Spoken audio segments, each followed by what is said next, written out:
2024년 7월 19일 새벽입니다. 하나님의 말씀은 시편 119편 45절에서 51절입니다. 내가 주의 법도들을 구하였사오니 자유롭게 걸어갈 것이오며 또 왕들 앞에서 주의 교훈들을 말할 때에 수치를 당하지 아니하겠사오며 내가 사랑하는 주의 계명들을 스스로 즐거워하며 또 내가 사랑하는 주의 계명들을 향하여 내 손을 들고 주의 율례들을 작은 소리로 읊조리리이다. 주의 종에게 하신 말씀을 기억하소서. 주께서 내게 소망을 가지게 하셨나이다. 이 말씀은 나의 고난 중에 위로라. 주의 말씀이 나를 살리셨기 때문이니이다. 교만한 자들이 나를 심히 조롱하였어도 나는 주의 법을 떠나지 아니하였나이다. 하나님 말씀을 증거하겠습니다. 북이스라엘에서 가장 풍요롭고 이렇게 부가 넘치고 영토도 확장되었던 때가 바로 여로보암 2세 때죠. 그리고 이 시기에 활동했던 선지자가 이제 호세아와 아모스 선지자, 이 두 분이 또 활동을 하십니다. 선지자가 활동한다라고 하는 것은요, 하나님이 하실 말씀이 그만큼 많다라고 하는 것입니다. 그러니까 대부분의 긍정적인 것보다는 부정부패가 심할 때 이런 선지자들의 활동이 활발하게 있었다라고 하는 것입니다. 호세아는 그 고멜이라고 하는 그 창녀와의 그 결혼을 통해서 주님에 대한 정절을 잃어버린 이스라엘에 대해서 책망하는 그런 모습이 나오죠. 또 아모스는 정의가 뭐 사라졌네, 이스라엘의 공평이 사라졌다, 이렇게 외치는 그런 모습들이 이게 많이 나옵니다. 이 경제적으로는 풍요했지만 영적으로는 가장 피폐했던 때가 바로 여로보암 2세였다라고 하는 것이죠. 그 반면에 그 사도행전을 보게 되면 그 환경적으로는요, 가장 피폐한 그런 상황입니다. 언제 좋을지 모릅니다. 그래서 이렇게 예수 믿는 사람들이 이렇게 피해 다니는 그런 모습들이 자주 등장하죠. 뭐 겉으로는 이 복음이 확장돼서 뭐 좋네 이렇게 볼 수도 있지만 이 정든 고향을 버리고 이 본토 친척 아비 집을 떠나가지고 낯선 곳으로 간다라고 하는 것은요, 절대 뭐 쉬운 게 아니죠. 힘듦이 있고 아픔이 있습니다. 그러나 영적으로는 가장 풍성한 때였죠. 가장 강력한 성령의 임재가 있었고 또 기적의 역사가 나타났고 또 교회가 확장되는 그런 시기였습니다. 이 본문에 지금 시편의 그 기자는 고난 가운데 있죠. 그러나 영적으로는요, 가장 풍성한 시기입니다. 49절과 여러분 50절 보십시오. 지금 힘들지만 49절에 보니까 소망을 갖는다 그렇게 이야기하죠. 그 이유는 그 50절에 보니까 고난 가운데 아픔 가운데 위로가 되는 말씀, 소망이 되는 그 말씀을 주셨기 때문이죠. 그래서 우리가 이제 고난 가운데 있다라고 해도 너무 이렇게 낙심하지 않아도 되는 것은 그 속에 하나님의 긍휼과 은혜가 있기 때문에 그렇습니다. 이게 고난 중에도 잘 살펴보게 되면 그때가 은혜가 가장 넘쳤다라고 하는 것이죠. 여러분은 만일 이렇게 두 가지 중에 하나는 물질적인 풍요고 하나는 영적인 풍요인데, 자, 이 두 가지 중에 선택하라면 어떤 것을 여러분 선택하시겠습니까? 뭐 쉽게 답을 못할 것 같은데 그러면 제가 한 예를 들겠습니다. 뭐 여러분도 다 잘 아는 이야기죠. 어떤 큰 부를 가진 뭐 주인이 있었는데 외동 아들이 있었다고 합니다. 외동 아들을 이제 빨리 유학을 보낸 거죠. 그런데 이제 그 주인이 죽을 병에 걸린 것입니다. 근데 뭐 편지를 띄워가지고 아들을 오게 해도 뭐 그 당시는 전부 다 인편이었기 때문에 시간이 많이 걸리겠죠. 그렇다고 그냥 이대로 죽게 되면 모든 재산을 종이 다 가로채가지고 그냥 떠나버릴 것 같아요. 도망갈 것 같아요. 그래서 고민하다가 유언장을 쓰게 됩니다. 이 집안에 있는 모든 것은 종에게 상속한다. 유언의 내용이죠. 그리고 내 아들은 이 집안에 속한 것 중에 딱 하나만 가질 수가 있다. 그래서 뭐 종은 좋아가지고 뭐 난리가 난 거죠. 그래서 뭐 주인 아들에게도 직접 찾아가서 아버지, 우리 주인 돌아가셨다고 뭐 부고를 전하고 또 함께 지극정성으로 이렇게 모셔오고, 그리고 이제 뭐 유언장을 공개한 거죠. 그리고 이제 그날 저녁에 아들은 집에 와서 밤새도록 고민한 것입니다. 왜 아버지는 아들인 나에게는 하나만 소유하게 하고 모든 집안의 것들은 이 종에게 상속했을까? 그리고 이제 그 다음날 모든 일가 친척들이 모였고 또 법조인이 모이고 공중인들이 다 모여가지고 그러니까 유언대로 이제 집행하기로 합니다. 그리고 아들에게 이제 아버지의 그 소유 가운데 하나를 이렇게 고르라고 하죠. 그때 아들은 여러분 우리가 알다시피 무엇을 고릅니까? 다 아시죠? 그렇죠. 이렇게 종을 고른 거예요, 종을.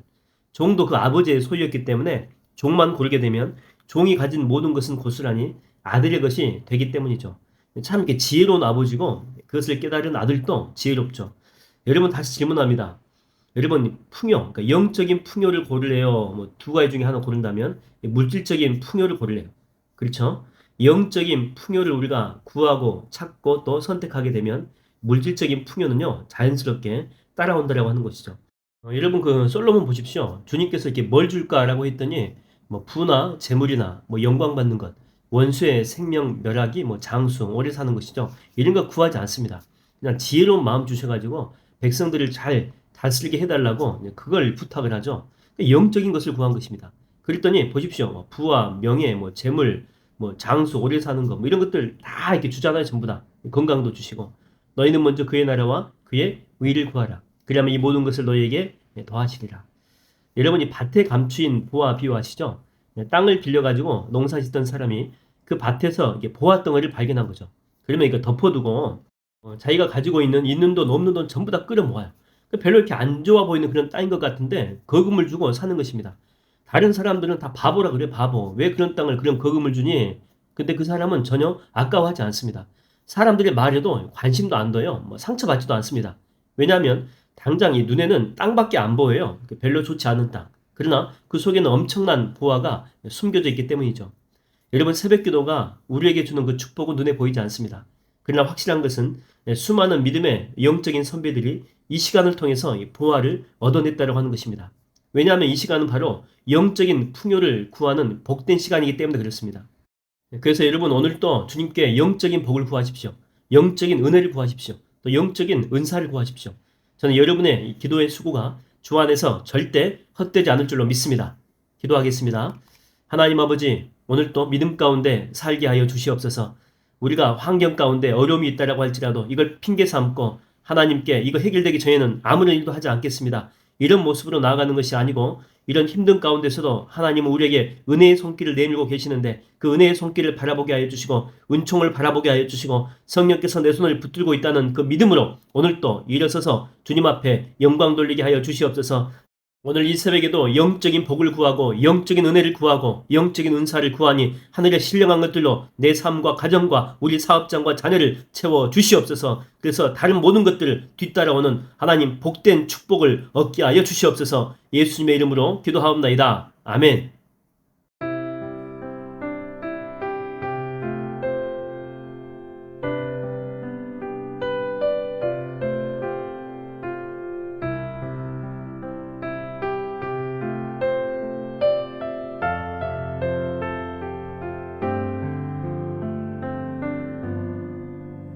목적도 없이 나는 방황했네. 소망도 없이 살았네. 그때에 못자국 난 그 손길 나에게 새 생명 주셨네. 험한 십자가에 능력 있네. 거기서 나의 삶이 변했네. 찬양하리 주 이름 영원히. 주의 십자가 능력 있네. 나는 믿네.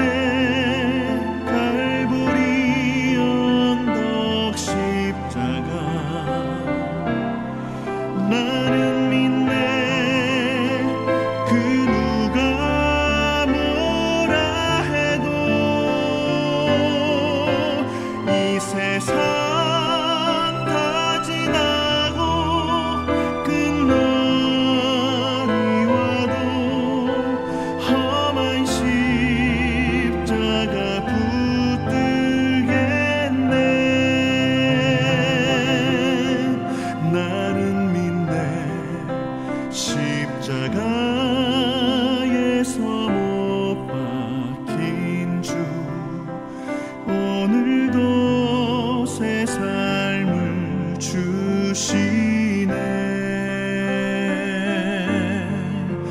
날 새롭게 하셨네. 나는 새 피조물. 십자가 살아가리.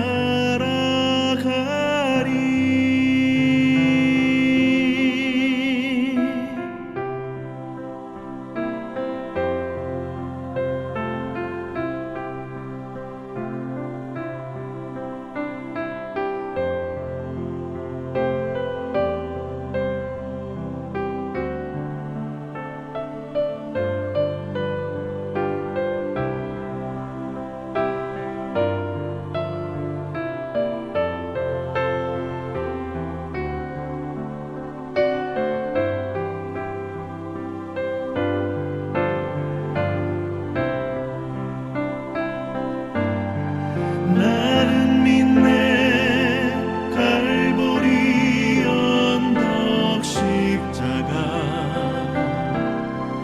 나는 믿네 그 누가 뭐라 해도 이 세상 다 지나고 끝날이 와도 험한 십자가 붙들겠네.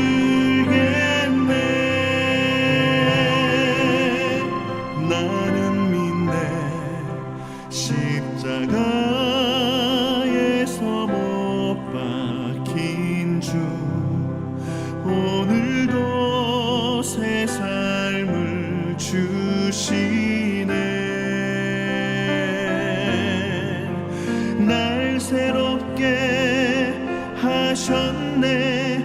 나는 새 피조물 십자가 잡고 살아가리.